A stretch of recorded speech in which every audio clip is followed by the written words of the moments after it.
All right, so I'm noticing these Superman drawings. Why'd you choose Superman? It's more of an obsession I've had lately. As far as like drawing superheroes, I want to break from what I would usually draw. I want to get back to like just drawing like established names, and Superman was the first person that I came up with. So, Superman, like little backstory, that was like one of the first few superheroes I was introduced to. And I was born in the '90s, so the animated series was my first introduction to Superman. But between that, I also had like little, they had VHS tapes then. Yeah. So there was Superman: A Little Piece of Home, which had like 4 Superman the animated series episodes. And then I later got a DVD that had some of the Fleischer Superman cartoons on there. And then between that and then Brandon Routh came along with Superman Returns. You had Tom Welling with Smallville. So Superman was kind of all over the place especially during the 2000s in my life. Mm-hmm. And to this day, Superman is one of my favorite superheroes. And I guess because of some of the discourse with him, sometimes he's become a bit of a hidden favorite superhero. He won't be the first name I bring up, but as of recently, especially in light of the movie that's coming out, I'm like, you know what? I can't be ashamed of this. I mean, I love Superman. I love him as a person, as a character, and what he represents. Yeah. He's like the ultimate superhero. Like when you think about superheroes, Superman is one of the first names that should come to your mind. Yeah. And that's the thing, like when I worked on this, I really want to get it right. And what you'll see here is kind of a progression of sorts. And how, if we were to look here, it starts here. And then it moves. Like you see my progression coming in this manner. So this is actually the most recent one that I've done. And what ended up happening was that each time I was already practicing my drawing. I was already trying to figure out the form and all that kind of stuff. So that was something that I was really focusing on. And when it came to Superman, Superman looks a certain way. Yes. In most incarnations, most versions, he's pretty jacked. They never made a slender Superman unless they're doing Superboy. Mm-hmm. But for the most part, he has a pretty strong physique. So as you look through here, that's what I've been working on, trying to get that right and get the right proportions to where he's strong, he's muscular, but he's not hulking. I don't want like this squash, like kind of hulking like body from him. It's like, no, he's... Like he ain't built like The Rock. I mean, he could be, but I don't think he has to do all that. Right. So I think before long, I started just getting into I just did a portrait of this one just to be safe, because there's certain elements of his look that I wanted to have. I wanted some detail in the hair, where compared to like the animated series, it was a very simple like pompadour look. You didn't have to put too much detail in it. But then you got the comic books that have all this detail and how it's intricately drawn. Mm-hmm. So I was trying to get some of that vibe. Especially with that little swoop, that little curl. Yeah, that S-curl is something that is iconic. You had to get that right. And as much as I love Henry Cavill's version of Superman, I hate that they kind of waited to the last minute to give him that S-curl officially. Mm-hmm. And it's like, y'all should have been did that. Yeah.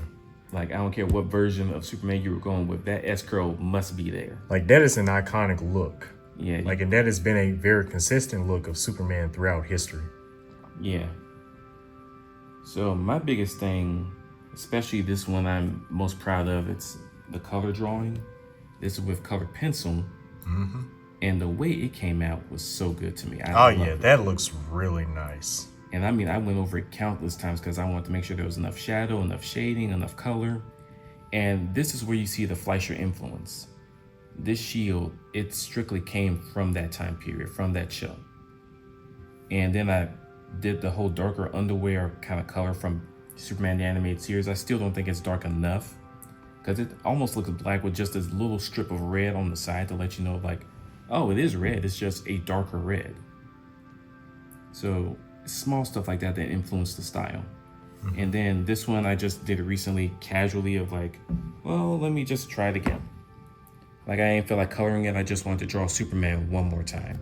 They kind of just want to get it right. And I actually have one of my favorite quotes from him up here that really just sums up, like, this is Superman. This is who he is. And there's something about that quote that stands out to me and speaks to what I like about him as a hero. Dreams save us. Dreams lift us up and transform us into something better. And on my soul, I swear that until my dream of a world where dignity, honor, and justice are the reality we all share, I'll never stop fighting. Ever. So when it comes to like virtuous heroes, I think it's not popular to me. I don't think it's popular enough like it used to be, where, it's the goody two shoes, big blue Boy Scout kind of stuff. We're very interested in like anti-heroes, villains with good backstories. Most villains these days are even sympathetic, and there's even been some desire for villains to go back to being evil for the sake of being evil. And I feel like I'm in the camp of like, while we're doing that, let's have heroes that are just good for being good. Right. Like, there doesn't need to be any tragedy or any, like, not tragedy in the sense of like, oh, they have this edge to them, something happened to them, or they're not completely in it for like, oh, I just want to see people do their best. I want to be the symbol to represent like, hey, this is something you can strive to be as well. Right. But it's more of just personal matters for why you want to be a hero. And while with Superman, you never really get the sense of, I want to be a hero because, oh, they told me I should be a hero, or I felt like I should be a hero, but more along the lines of, I want to represent something. I want to go out there and show people that even though you don't have the powers I have, you can still do a whole lot of good. Right. Yeah, and that's definitely a lost art nowadays, because like you said, we are drawn to the villains and the anti-heroes more so than the superheroes. I guess that's how society is and how society has evolved. People are tired of the same old cookie cutter, standing up for what's right, always doing the right thing. Yeah. But I don't see anything wrong with that personally, because you need heroes. Right. You need heroes just as much as, because think about it like this. You can't have a villain without a hero. And you can't have a hero without a villain. Yeah. So there's always something that the hero has to fight for. Yeah. I honestly think from a storytelling standpoint, and this is kind of why I want this for my characters as well when I create my story, is I want them to have that same virtuous, like, I just want to do good. And I want that to be challenged, because there's a story that can be told that way. To where here's someone like Superman that wants to just do good. He just wants to do what's right. And then you got someone like Lex Luthor, who is he's in the whole opposite direction. He's very selfish. He's in it for himself. He wants all the glory and the popularity. And even if he doesn't get that, he's like, okay, well, screw you then. He has no problem taking out people that don't actually stand by his side and support him. Right. And it's like, okay, that's a nice good and evil kind of balance right there. And that's actually indicative of a lot of people, a lot of well-known, higher-up people who are, seen as important figures. They have their own hidden agendas. They have their own evil agendas, are always in it for themselves. And they will stop at nothing to maintain their power. Yeah. And I would say a story can be told in the sense of like, how can this person who wants to do good continue to do good when someone is always pushing against them like that? And pushing them to even see things their way. Right. It's kind of like, if I were to put in like a Star Wars perspective of like turning to the dark side and how attractive that is to some people, but you got someone like Obi-Wan Kenobi who doesn't go to the dark side at all. He doesn't even dance with it even for a little bit. And if he did, not many people know about it. Because the rest of the time he stays on the light. He stays as a Jedi. And there's something to be said about the kind of strength it takes to stay good, to stay on that right side. Because if you're Superman, you can't tell me there have been many times where you want to just take people out, you want to destroy them, you want to take lives because they pissed you off that much, they made you that mad. For sure. And I think there's a bit of an attraction too when it comes to creative storytelling with a virtuous character, an all good character.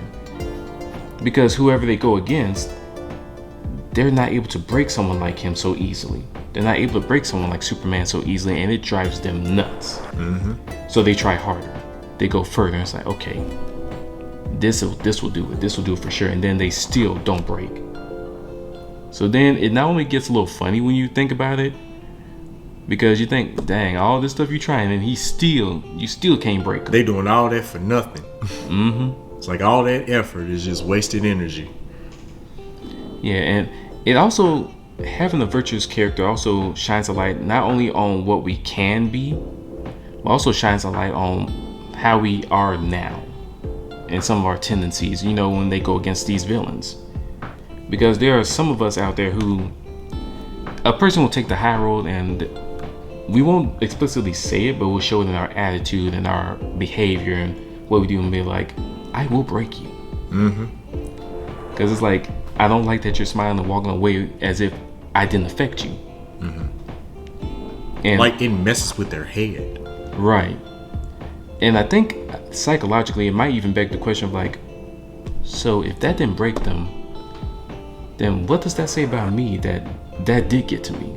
That when someone else did that to me, it did bother me. So it's like the virtuous character not just challenges us to do better, but it also, through his interactions with villains, it'll hold a mirror up to us sometimes and make us go, oh, it makes us want to ask the question that we don't want to ask, of like, okay, am I just that bad or something? Like, how is it they can manage it and not be affected, but I broke? And I think that's what I love about people like Superman. That's why I feel like there's a need for him. Because I would even want my characters to reflect that same virtuous attitude. I don't want there to be, when creating my characters, I don't want there to be all this like, oh, it's just drama, needless drama. They're always breaking down. They're always getting upset. They can have that sometimes. But even people like All Might, you want characters that can smile in the face of that. Right. And keep going. I want people to look at them from the side and be like, how are they still going? Yeah. Because it's inspiring. You can be inspired by that. Especially you have someone that's going through these challenges and navigating them quite well. Even though they're not perfect, they will make mistakes.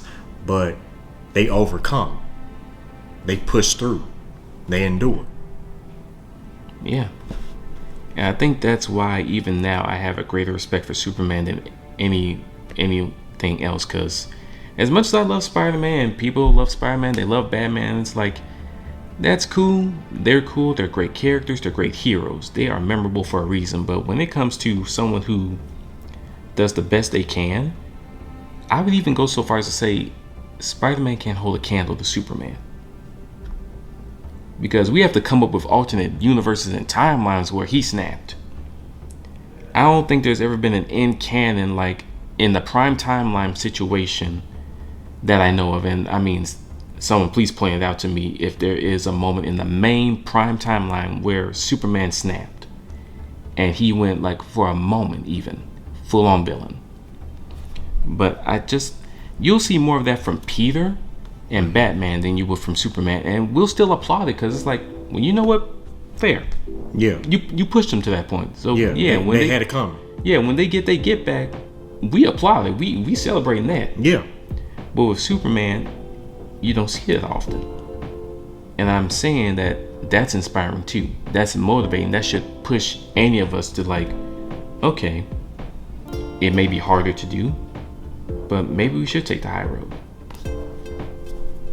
And when I create my characters, when I finally finalize my comic, my story, all that I'm trying to do, I want to make sure that my characters represent that too.